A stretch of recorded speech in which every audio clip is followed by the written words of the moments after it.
If you ever wondered what happens after you break the blank page, that's what this video is all about. I'm going to take one of those pages that we broke in the Break the Blank Page 2 series, and I'm going to take it and finish it.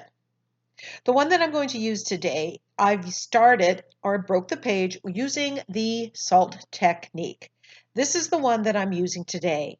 When I saw this and created it, it reminded me of the ocean, and it even did more of that after my recent trip to Tofino, watching the surfers. And that was the inspiration for this page.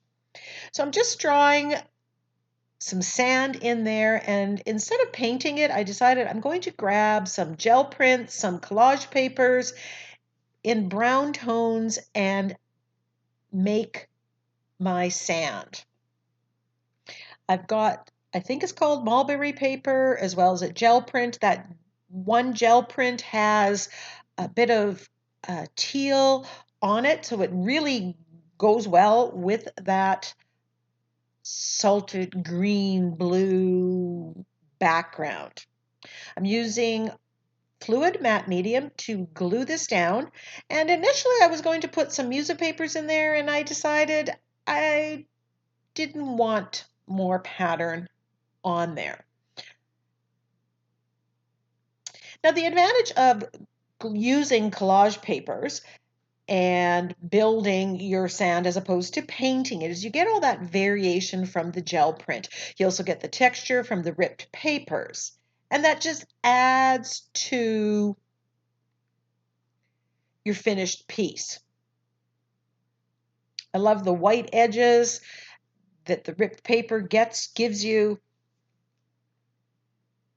It just gives you way more interest. Now, when you have broken the blank page, especially where there's color in there, this process becomes a fairly quick one. Now, I went online and I found a surfboard shape and I cut it out, and I'm just picking bright colors from my gel prints, and I'm going to arrange these surfboards. Now I picked gel prints that didn't have too much pattern on them because I do plan to add pattern with black and white for contrast, but you could just leave them as they are. I picked a yellow, a pink with some of that teal or turquoise in it, and then a orangey pinky one as well. And I'm just playing with the orientation. Now, 3 seems to be about the right number here. It's an odd number, so that's going to work well. If this was a larger page, I might have bigger surfboards, or I might have more of them.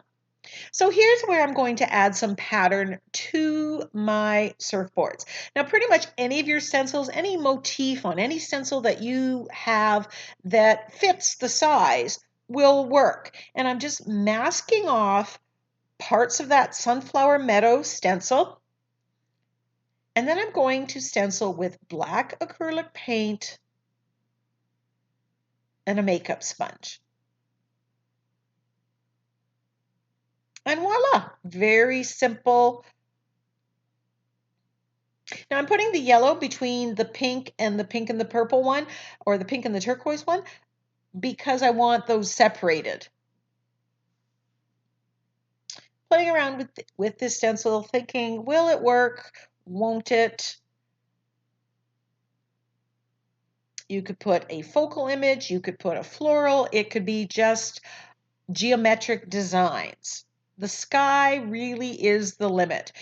I've chosen to start with gel prints here, but you could just start with a blank page and paint it whatever colors and put some designs on it. Again, you're only limited by your imagination. I could use that mermaid one or have the mermaid face on it if this was a bigger surfboard. Filing that away for another day. This is the wave stencil. This is one of the cake and cookie stencils from the Crafters Workshop.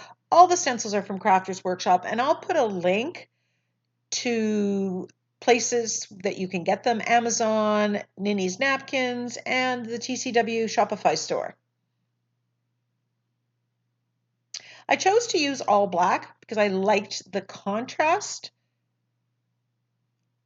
on that. And I didn't want to totally block out the pattern that was in those gel prints. I'm edging with the black acrylic paint and the makeup sponge. I'll do more shading later.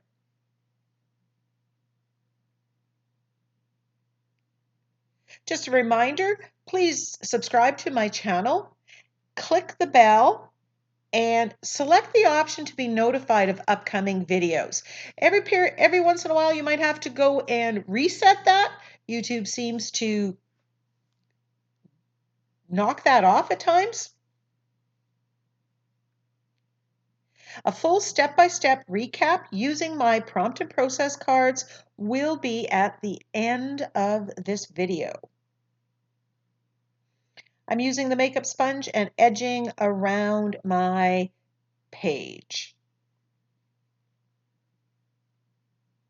And all that little bit of black, it all works together. And I know I'm going to put black in my sentiment as well. I want the surfboards to be some be higher and some be lower.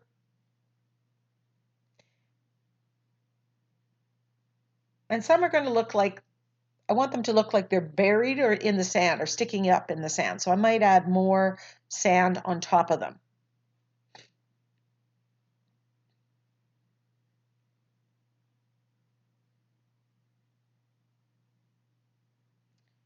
I cut a fourth one here with blue, and I like how that blue works with the background as well. I'm deciding on the sentiment, and I'll decide if I'm going to put 3 or 4. I really hemmed and hawed about whether I wanted to add waves or spirals to my background because I loved it as it was. But because my quote is going to have the word waves in it, I wanted this to resemble more waves. So I'm putting white acrylic paint on it and pressing down. And I'm not too worried that I'm not getting a perfect stamp. I want the feel of waves or the movement of waves in that background. This stamp is left spiral, I believe, and it's available at NinnysNapkins. I think it's at Amazon as well. I'm just brushing on the medium-bodied acrylic paint and stamping and pressing really hard. There's not a lot of texture from the salt technique, but there is some.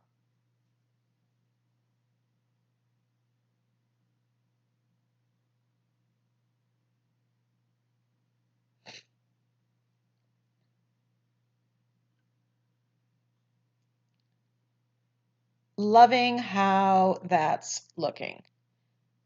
And as is usually the case with me, if a little looks good, maybe I want to do more. Sometimes you should know when to say when. Would you have left it with just the white spiral?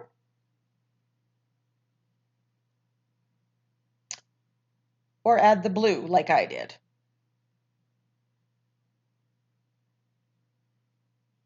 There is no right or wrong.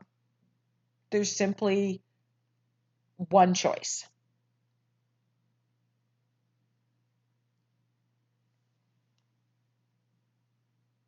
I love that. It's giving the wind action. The beach was so windy at Tofino. It's giving like that wave feel. So I'm really happy that I did put the spiral.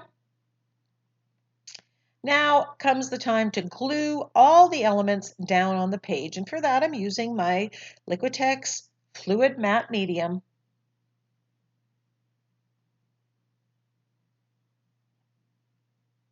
And I'm putting a piece of sand over top. So that looks like that surfboard is stuck right into the sand, a little bit deeper than the other ones.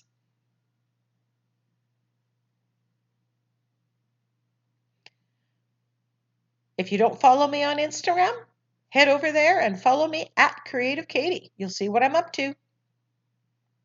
Now I'm folding the sentiments in half, and I'm just, basically this is going to give me a line to line them up on the page. It's not necessary to do that, but it is one way you can help yourself out if it matters to you.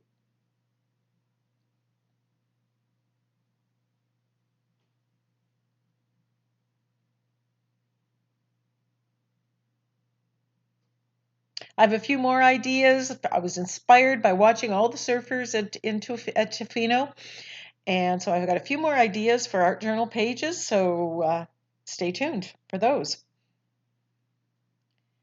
Now I'm adding using the floating acrylic technique, and I'm shading around the focal images. I want them to stand out from the background a little bit more, and that's what this shading will do.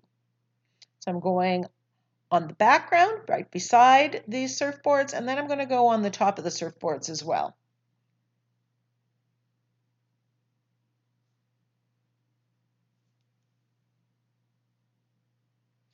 And then I'm shading around the outside edges.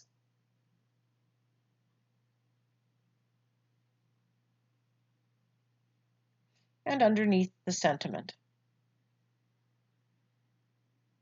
This one is not part of my Ocean Commotion sentiment pack, but there are a lot of sea-inspired, ocean-inspired quotes in that pack, and those are available at NinnysNapkins as a digital download.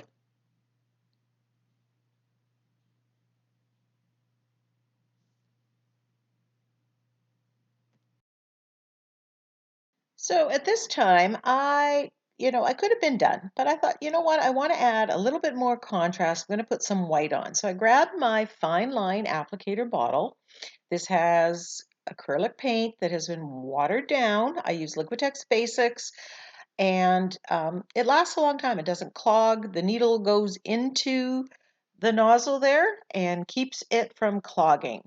And you can see how this just outlines the surfboards. It brings it to life. It kind of coordinates with the white that's in the sentiment. And you can do whatever you want. You can fill it in. You're basically doodling with this fine line applicator. And I love this because you can mix up any color. I have white, I have black, gold, brown, and dark blue. But mostly I use the white and the black, and it's fairly easy to use.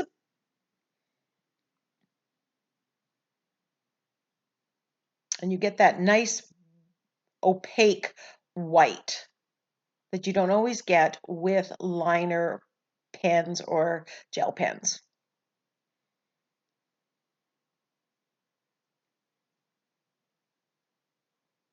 When I'm not sure if I'm going to go black with that or white with the outlining, you can test it out. And if you don't like it, because everything underneath is acrylic and is permanent and dry, then you can erase it. Take a baby wipe and get rid of it before, and you know which way you want to go.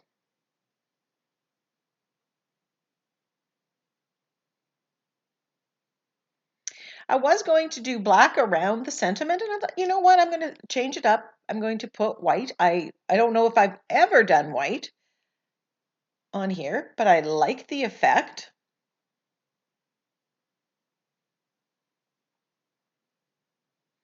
So don't be afraid to try new things. And then I decided I'm going to edge the page. And this shows up because remember, I shaded with the black, and that's underneath, and then outlining. It's kind of a two-toned edging system.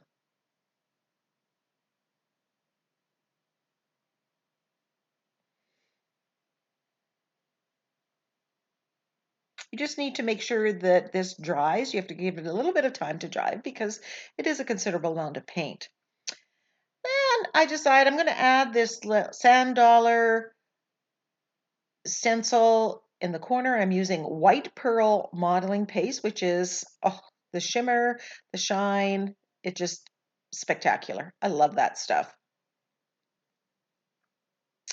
And there we have the finished page, starting with that salt technique background. And if you want to see that in action, you need to go back to the break the page. Then I created my focal image by ripping brown paper to make the sand and then cutting out the surfboards. I stenciled patterns onto the surfboards. Anything goes here. And I'm using black and white. I want to build that contrast. I want it to stand out. I did some stamping on the background with acrylic paint, both in white and a dark blue, and I shade it using the